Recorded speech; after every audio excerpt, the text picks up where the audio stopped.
How's it going, everybody? Adrian Simple and Katosepe here from the Gaming Observer. It is August 12th, 2019, and we're here today to talk even more about what's going on with Blizzard and the situation going on with the esports competitor, Blitzchung. Kato, how you doing? I'm doing well. How are you? Yeah, not so bad. We've got an interesting thing to tackle here today. It's really complex. Well, it's not so complex. It's actually pretty straightforward, but there's many webs being spun. And I covered a lot of it on the show, on the flash briefing, but I thought we needed to do a little more in-depth look at what's going on here, especially because Blizzard has officially responded to the whole community uprising and not revolution, but response. So I don't know, just really quickly, what's your overall take on what's happening here? It's been really ugly. I think regardless of your opinion on the ruling, on what's going on in Hong Kong, the whole situation has been a PR nightmare. And it has definitely not been handled well. Yeah, it was done really poorly on Blizzard's part, especially, like you said, regardless of where you stand on that topic. Simply looking at it from a handling of a competitor and how you handle these acts on your own stream it's been really poorly done. Definitely, and if you're gonna make a statement like that, pulling out a really vague ruling is not the best way to do it. Not explaining to your audience what's happening and why. Yeah, absolutely. Not a good look. So we're gonna cover really briefly what happened here, but if you want to get like a more in-depth explanation of what's going on, you can check out the Daily Gaming Update from October 10th, which was 2 days ago. I kind of went over what happened and then the fallout from that, but in a very brief moment here, I'll just say they were doing a Hearthstone tournament. The player named Blitzchung had the opportunity to speak after he won a game, and he stated a very pro Hong Kong statement. Do you have the exact quote up? I do, yeah. He says, and this is a translation, right. He said what he said, in a different language, and he said, "Liberate Hong Kong, revolution of our age." Right, and then you can kind of, as you're watching that clip, you can kind of see the streamers, like, ducking under their table, there's been some debate about their position on this whole thing, but essentially they knew that it was going to be quite controversial.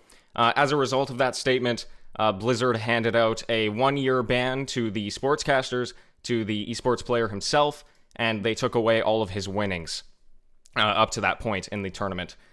They released it on under the section 6.1 of their rules, which say that engaging in any act that in Blizzard's sole discretion brings you into public disrepute, offends a portion or a group of the public, or otherwise damages Blizzard's image will result in removal from the Grandmasters.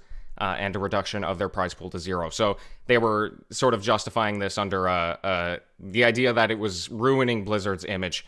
And especially that was really met with a lot of criticism from the community. They were saying that, it's a very pro-China move. They have a lot of financial stakes in that country. And they were sort of ceding to them and to what China wanted to stand for. And what's that? Oh, indeed. Oh, yeah. and then what followed quickly after that was a lot of changes, or a lot of situations. So we had some sportscasters, some other sportscasters that weren't involved in the situation, and quite frankly, some pretty important personalities in the Hearthstone scene. Brian Kibler, It's Admirable. They both pulled out of the Grandmasters as commentators. We had a sort of a community perspective. There was a movement to make an Overwatch character sort of the mascot of the Hong Kong revolution, and in an attempt to really get Overwatch maybe perhaps banned in China, or really, have a negative light on Blizzard.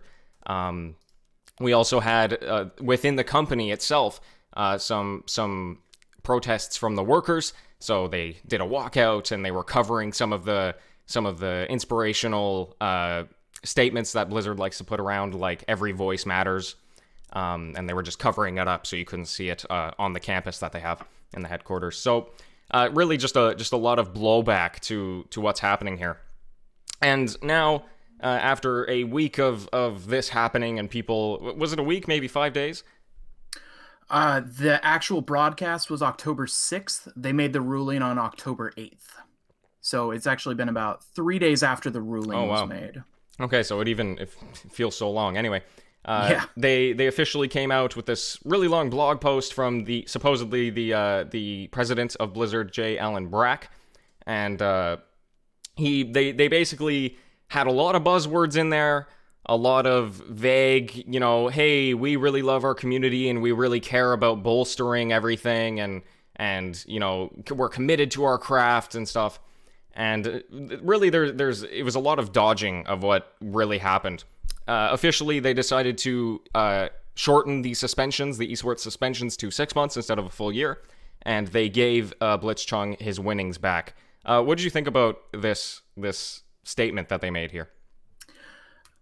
So one of the things I took away from it is he talks about in this statement how one of the core values of Blizzard is every voice matters, and goes on to say, every voice does matter, and you should voice your opinion on your own platform.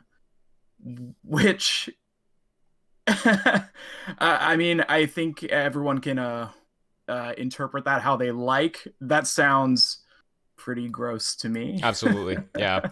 And hold on a second here. Let me find the quote.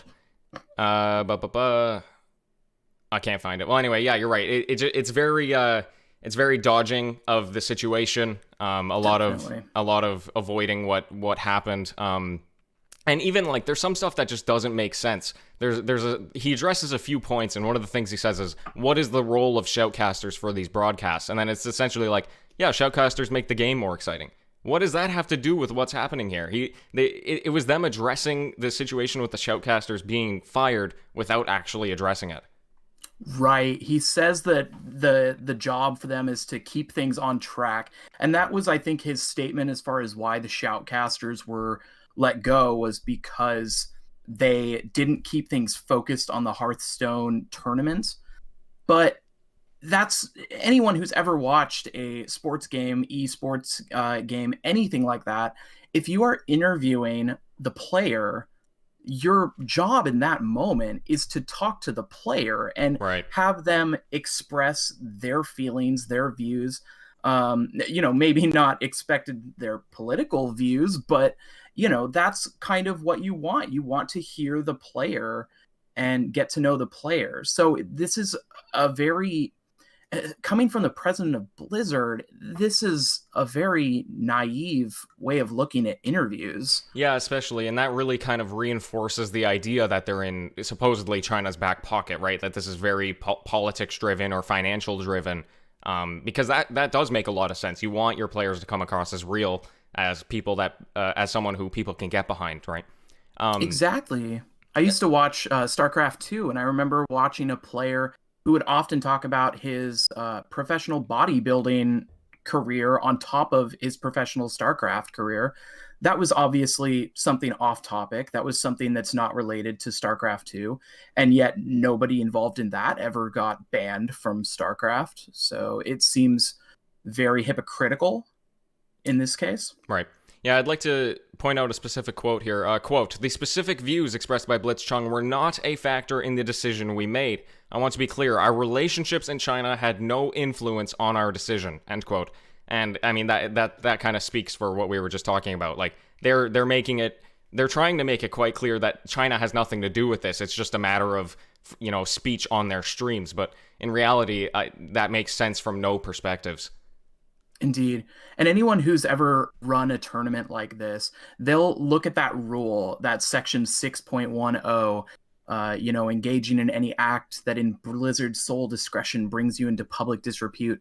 Rules like that exist solely so that Blizzard can shut down anything they don't want. They don't want on their stream. Right. I mean, that is not a specific rule. It is not saying you can't talk about political issues. It is a catch-all. And if you go back and look through Blizzard's esports stream, you're inevitably going to find situations that, in your opinion, would break that rule. because that's the rule is simply there so they have something to fall back on. Right. And in many cases, I think it makes sense to have that in there, right? To cover their own butts if something really bad goes wrong. And also, it's Right. something that you'll see in a lot of other companies that maybe we do have a lot of respect for, right? Because it is something that it's still a safety net for them. But Brian Kibler brought up a really good point on his own, which was that, yes, Blitzchung should have been punished, right? If they actually care about the politics that he's talking about or wanting to defend their own image or whatever it is, they could have very easily just said, hey, we're taking you out of the tournament now, but here's your money. Don't fire the sportscasters or the commentators, because that doesn't make any sense. And if they had just done like this very little, slap on the wrist, move on, it would have been fine. Nobody would have even noticed. But because they made it this huge, punishment where they're out for a year and other people are being affected by it who didn't even make the statement, it very clearly went from we're defending our image to we're, acting on behalf of people who are angry. Well, they were absolutely sending a message. Yeah, especially with the shoutcasters being fired. Yeah, if Blitzchung took responsibility for his own actions, that would be one thing. But it wasn't the shoutcasters' fault that Blitzchung made a statement. That's right. Yeah, so Absolutely. So looking at all of this now, a lot of people have recognized already that this statement isn't up to what it should be. Maybe even the punishment that they've reduced on should be even more reduced. What I'm curious about is, how does this actually affect Blizzard? Is this another thing that's going to be swept under the rug, another controversy that we forget about in 2 months? Or, BlizzCon is coming up in a month. Is this going to, have an effect on the day-to-day operations there? I mean, there have absolutely been people organizing protests for BlizzCon. It will be interesting to see how that plays out. I maybe this is just me being cynical. I have a hard time believing boycott Blizzard is going to have too much of an impact, but it's hard to say. I mean, we'll see how mad people get about this. I'd especially be interested to see how their esports scene in particular is affected by this, since, like you said, there have been several players who are backing out. That's right. Yeah, I think if we look at the actual real life ramifications, the most impact is going to be internal. If we're looking at more and more personnel in the esports scene that are going to refuse to show up, if we have workers that are maybe protesting or walking out or not doing something for BlizzCon, that's when they're really going to start paying attention, because we've seen enough internet controversies that don't either, especially aren't representative of how angry people are, but also, that actually aren't that big of a deal. If we look at the Epic Games Store and how many people have tried to boycott a certain game for going exclusive, we know that's all nonsense. There's still games that are making millions of dollars despite those boycotts. So, with Activision, they're such this major corporation. Are they going to see real life ramifications? It's probably going to come from, the people that are actually working in the scenes of what's going on.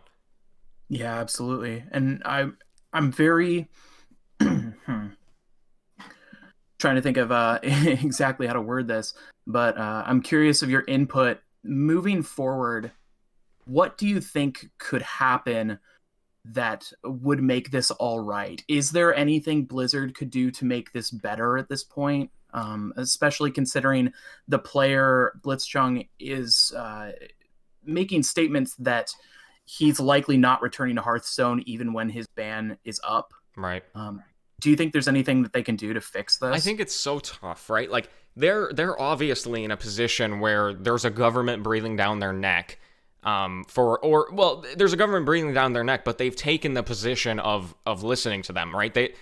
Tencent only has a 5% stake in the company, and really what's motivating this is money. So I think the only thing that really solves this issue in the grand scheme of things is being actually transparent with the audience, being transparent with the people that are being affected by it, so Blitzchung and the commentators and everyone, and ultimately just being not saying, hey, we screwed up and we're not going to do it again, and then we have to cross our fingers, right? I'm not sure if there's an actual material thing that they can do that they can come back with and say, hey, can you forgive us? What they're going to try to do is go into BlizzCon and say, hey, we're announcing Overwatch 2 or something equivalent, and hope that people, it all blows over, that the excitement for something new is going to take priority.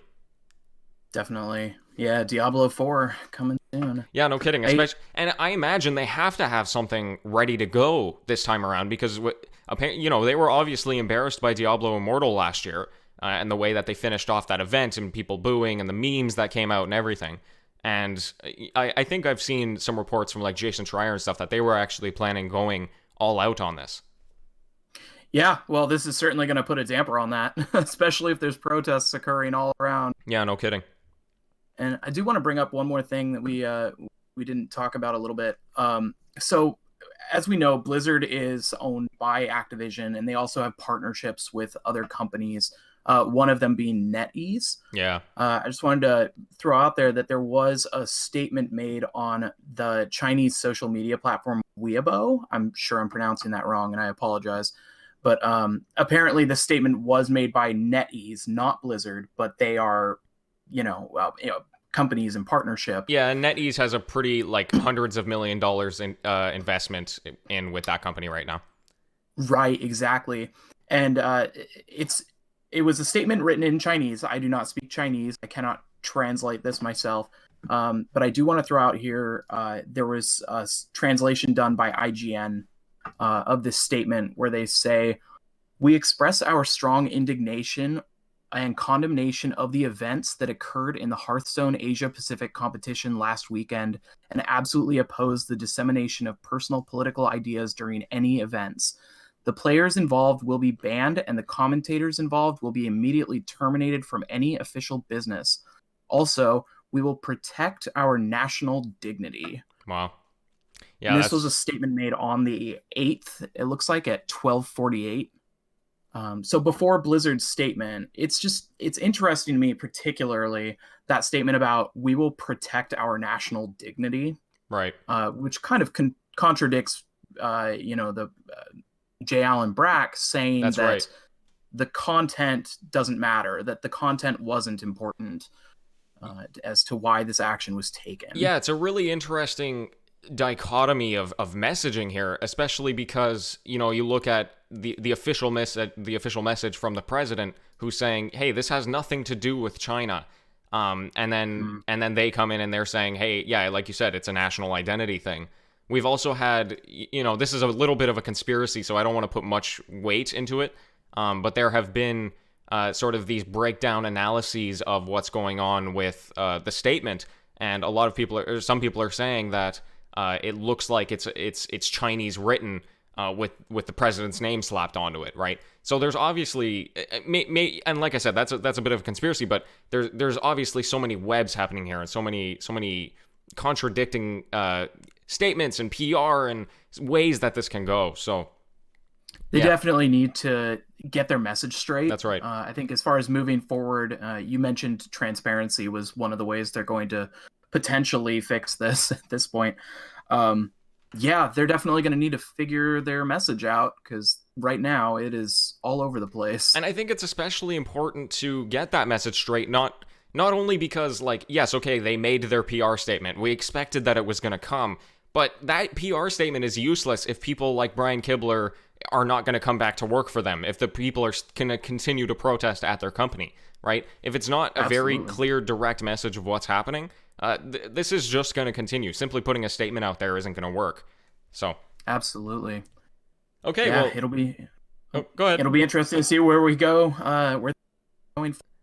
Yeah, going forward, absolutely. And of course, we'll see how it plays out, especially with BlizzCon. I think there's going to be a lot of eyes on it this year. If they don't continue to not be transparent with what's going on, or make a follow-up statement with what's happening, we'll see how this plays out. So anyway, thank you, Kato.